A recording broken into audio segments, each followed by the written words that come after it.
জয় জগন্নাথ। আমার সকল দর্শক বন্ধুকে আমার প্রণাম।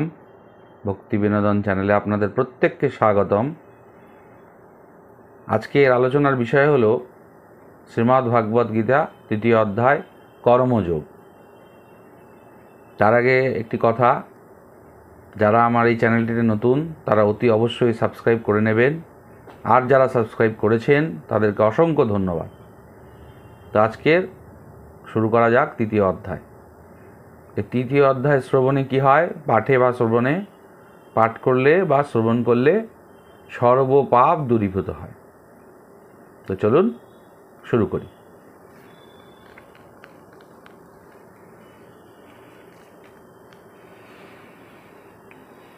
অর্জুন কহিলেন, হে জনার্দন, হে কেশব, যদি তুমি জ্ঞানকে কর্ম হইতে শ্রেষ্ঠ বলো, তবে কেন তুমি আমাকে আত্মীয়পদে নিয়োগ করিতেছ? কখনো কর্মের কখনো জ্ঞানের প্রশংসা করিয়া তুমি যেন আমাকে বুদ্ধিভ্রষ্ট করিতেছ। অতএব কর্ম জ্ঞানের মধ্যে কোনটি শ্রেয় আমাকে ঠিক করিয়া বলো। ভগবান বলছেন, হে নিষ্পাপ অর্জুন, পূর্বে তোমায় আমি বলেছিলাম যে দুই প্রকারের নিষ্ঠা আছে। জ্ঞানীরা পক্ষে জ্ঞানযোগ আর কর্মীর পক্ষে কর্মযোগ। কর্ম না করিলে জ্ঞান হয় না, আবার চিত্তশুদ্ধি ছাড়া কর্ম তাকে যে সিদ্ধি হইবে তাহাও নয়। কোনো লোকই ক্ষণমাত্র কর্ম না করিয়া থাকিতে পারে না। সকলেই প্রকৃতির গুণের দ্বারা বশীভূত হইয়া কর্ম করেন।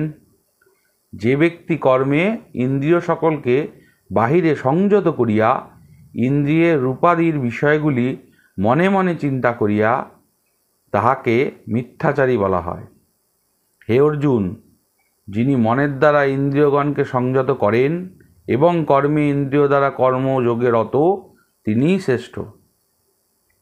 তুমি নিয়তই কর্ম করিতে থাকো, কেননা কর্ম হইতে অকর্ম হইতে কর্মশ্রেষ্ঠ।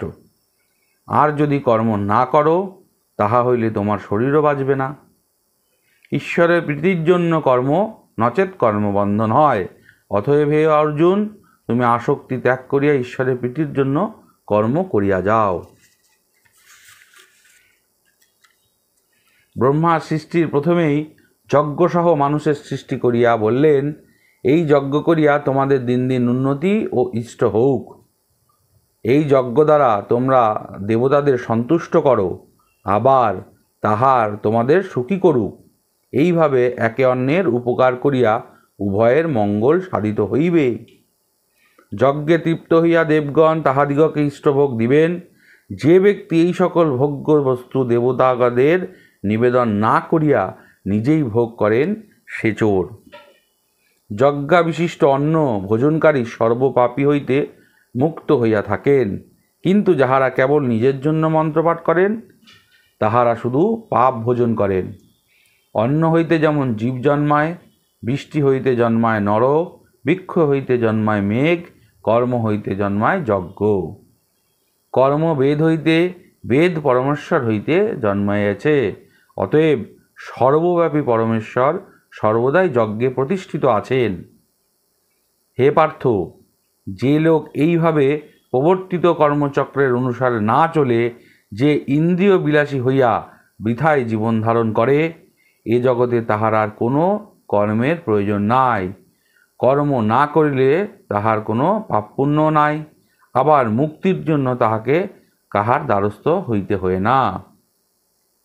অতএব সর্বদা ফলের আশা ছাড়িয়া করণীয় কার্য করিয়া যাও, কারণ ফলাসক্তি ব্যক্তি মুক্তি লাভ করে। জনকাদি মহাত্মারা কর্ম দ্বারাই সিদ্ধিলাভ করিয়াছিলেন। তোমার পক্ষে লোকশিক্ষার জন্য তোমার কর্ম করা উচিত। শ্রেষ্ঠজন যাহা যাহা করেন, সাধারণ লোক সেই সেই কর্ম করিয়া থাকেন। শ্রেষ্ঠজন যাহা যাহা বলিয়া স্থির করেন, সাধারণজন তাহাই মানিয়া চলেন।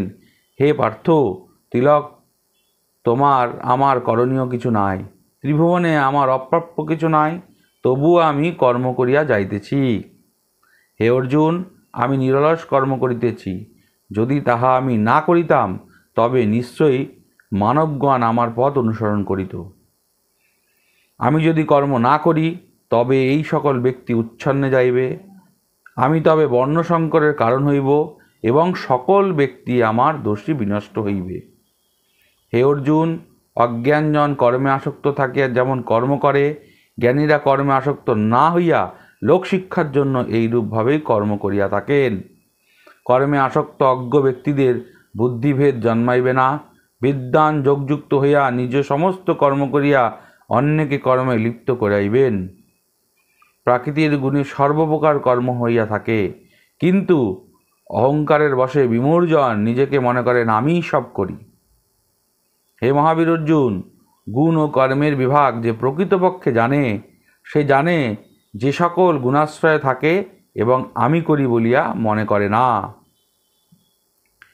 যেসব অজ্ঞ ব্যক্তি প্রকৃতির গুণে মোহগ্রস্ত হইয়া বিষয়ক্ষ হয়, অভিজ্ঞজন তাহার সকল অজ্ঞগণের বিচলিত করিতে পারেন না। অতএব তুমি আমাকে সর্বকর্ম অর্পণ করিয়া শ্রীভগবানের মন রাখিয়া মমত্ব শূন্য হইয়া যুদ্ধ করো। যে ব্যক্তি শ্রদ্ধাবান হইয়া আমার কথায় দোষ ধরেন না, সর্বদাই আমার মতানুযায়ী চলেন, তাহার কর্ম করিয়াও কর্ম হইতে মুক্ত হইতে পারেন। আর যে সকল ব্যক্তি আমার মতের দোষ ধরে এবং আমার মত অনুসারে কাজ না করে যে সকল ব্যক্তি দৃঢ় জ্ঞানভ্রষ্ট বলিয়া জানিবে। জ্ঞানবান ব্যক্তিত্ব নিজের স্বভাব অনুযায়ী কার্য করেন। সকল জীবই নিজ নিজ স্বভাব অনুযায়ী চলেন। তখন ভয়কে দমন করিলেই বা কি হইবে, স্বভাবই বলবান। সকল ইন্দ্রিয়ের রূপাদি বিষয়ে আসক্তি ও দেশ সৃষ্টি হয়, এই উভয়ের বশীভূত হইয়া অনুচিত। ইহারা জীবের পরম শত্রু। সর্বাঙ্গ শুদ্ধর পরম ধর্ম অপেক্ষা কিঞ্চিত অঙ্গহীন নিজ ধর্ম শ্রেয়। স্বধর্মে নিধন শ্রেয়, পরধর্ম ভয়াবহ। অর্জুন জিজ্ঞাসা করছেন, হে কৃষ্ণ, মানুষ পাপ করিতে ইচ্ছা না করিলেও কে তাহাকে বলপূর্বক পাপ করায়? ভগবান শ্রীকৃষ্ণ বলছেন, একটি কাম আর একটি ক্রোধ। ইহা রজগুণ হইতে জন্মে। কামও বাধা পাইলে ক্রোধের উদ্বেগ হয়। কাম চির অতৃপ্ত আর ক্রোধ অতি উগ্র। যেমন ধূপ অগ্নিকে, ময়লা দর্পণকে, চর্ম গর্ভের শিশুকে ঢাকা দিয়া থাকে, তেমনি কামও এই জ্ঞানকে ঢাকিয়া রাখে। হে অর্জুন, এই কাম মানবের শত্রু। ইহাকে সন্তুষ্ট করা যায় না। উহা অগ্নির মতন তাপ দিয়া জ্ঞানকে ঢাকিয়া রাখে। ইন্দ্রিয়, মন আর বুদ্ধি, এই তিনই কামের আশ্রয়। ইহাদের দ্বারা কাম নিজেকে ঢাকিয়া মানবকে মোহগ্রস্ত করিয়া রাখে। অতএব হে অর্জুন, তুমি সকলের আগে ইন্দ্রিয় দমন করিয়া এই দুষ্ট কামকে নষ্ট করো, কারণ এই কাম মানবের জ্ঞান ও বিজ্ঞানকে নষ্ট করিয়া দেয়।